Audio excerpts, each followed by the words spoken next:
Back on the 24th of February, the moon began a cycle of rising on one day and setting on the next. That's a multi-day event where the moon rises, say, on the afternoon of one day and sets before dawn on the next day. That means we have to do some different kinds of calculations for elapsed time. This instructional video will give you an idea of how to do that. Calculating multi-day events means calculating time spans that go across the midnight hour or go past 24 hours in one day. Now, generally, just to calculate time spans for an event that takes place in one day, such as sunrise and sunset, means find the start time, then find the end time, and then simply work through this calculation. End minus start is equal to elapsed time. The only wrinkle in all this is if we're looking at afternoon times, then what we need to do to make it easy is to convert afternoon times to military time by adding 12 hours or 1200 to the afternoon time when we've written it out. Ultimately, no matter what, whether it's a one-day event or a multi-day event, we always want to subtract the start time from the end time, and that'll give us the elapsed time.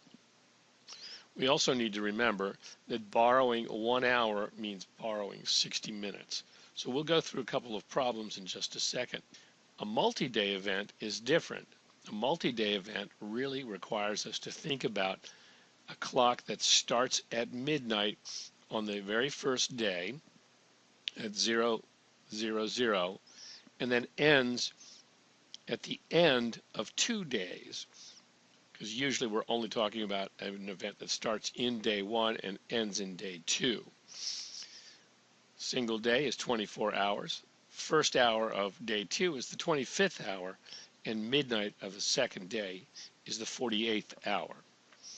So what we need to be able to do is, for the first day, stick with our original rule, add 12 hours to any afternoon times. But during day 2, we need to add 24 hours to all times. That's how 1 a.m. becomes 2500. So let's go ahead and do some calculations. Now we're going to take a look at a multi-day event, the moonlight on February 24th and 25th. We can see that the moon rose at 10:26 a.m. on February 24th, and it set just a bit after midnight, 40 minutes after midnight, which qualifies it as having set on the next day, February 25th. Now, if this was just straight midnight, it would be an easy enough calculation. We could simply go through it, say this is the 24th hour of the day, and that was the 10th hour and 26th minute. So let's take a look. What would that look like? If it was only one day, this would be midnight, so we would call that 2400 as our end time. And then we would take the start time of 10:26. We don't change that because that's a morning time. And then we could subtract. We need to borrow. Here, we'll borrow an hour, which is 60 minutes. Borrow here, 5, 10. 10 minus 6 is 4. 5 minus 2 is 3.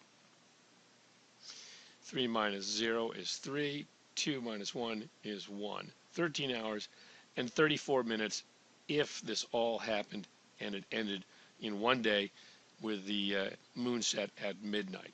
But that's not what happened. We're going to add 40 minutes to our calculation, but the calculation is different. So let's take a look at how it would work for a multi-day event. I have a guide sheet here that helps me and my students work through the calculations for multi-day events. I've written down the moonrise time here as a start and the moon set time here in day 2. Now I look at my guideline. It says add 12 hours to any PM times, but this is an AM time, so there's no change, so I'm good to go. Here in day 2, I need to add 24 hours to all times.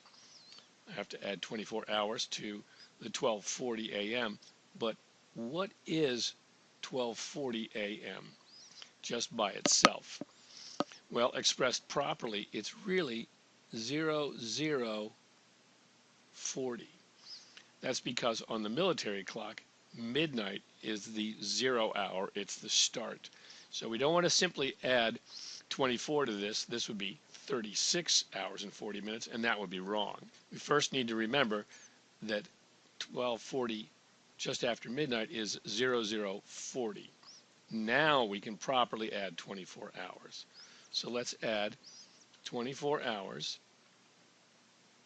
to our 40 minutes, and we're going to get 24:40. And that makes sense in our example from before, where we decided we were going to pretend it was midnight. We had 24 hours as our number. Now we're doing it strictly by the book. We have 40 minutes because we're 40 minutes after midnight.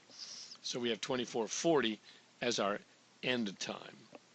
The equation is end minus start, and that'll give us our elapsed time. Start time is 10:26. And now we have some easy math to do because we don't have to borrow an hour where we would have to convert it to 60 minutes. 10 minus 6 is 4. 3 minus 2 is 1. 4 minus 0 is 4. And 2 minus 1 is 1. 14 hours and 14 minutes. Well, does that work with what we had before? It sure does, because 13 hours and 34 minutes plus 40 minutes, well, what does that work out to be? 4 plus 0 is 4. 3 plus 4 is 7, but in regular time, 70 minutes is equal to 1 hour and 10 minutes. So we're going to write it properly as 10 minutes, carry the 1 hour, or the 60 minutes, and we get a 1 here. 3 plus 1 is 4. 1, 14, 14. So either way, our calculation is correct. We've done a multi-day event, started with our start time, recalibrated our end time properly so that we could do it, and then come up with the correct answer. Okay, this will be our last example. We have a multi-day event, moonlight, where the moon rose on February 28th and set the next day. It rose in the afternoon at 1:41 and set before dawn on the next day at 4:02 a.m. So we need to remember that end minus start is equal to elapsed time. And now we need to put these two times in the proper framework. So let's go to our guide page. Take a look. We've written down the times. The start time is 1:41 p.m. End time is 4:02 a.m. Now let's take a look at our rules. This is a p.m. time, so we need to add 12 hours because we need to convert it to military time. So we'll add that, and we'll get a new time of 13:41.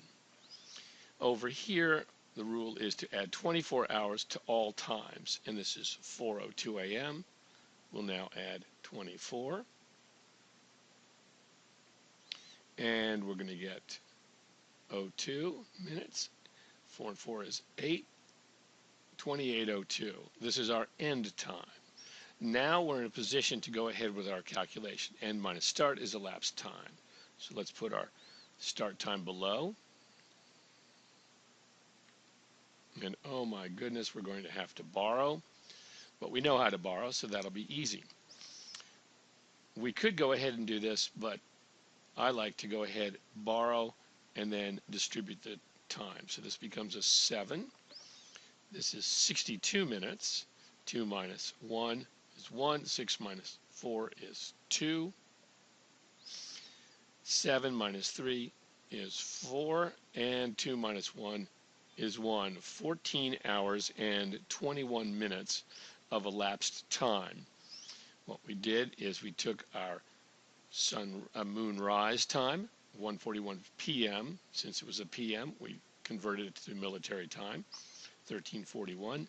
We looked at our moonset time, 4:02 in the morning, added 24 hours properly, got 28:02, then simply did the time math by borrowing 1 hour, distributing the hour as 60 minutes, and then going through our calculation. And that should be it. Thank you very much for watching. Happy calculating.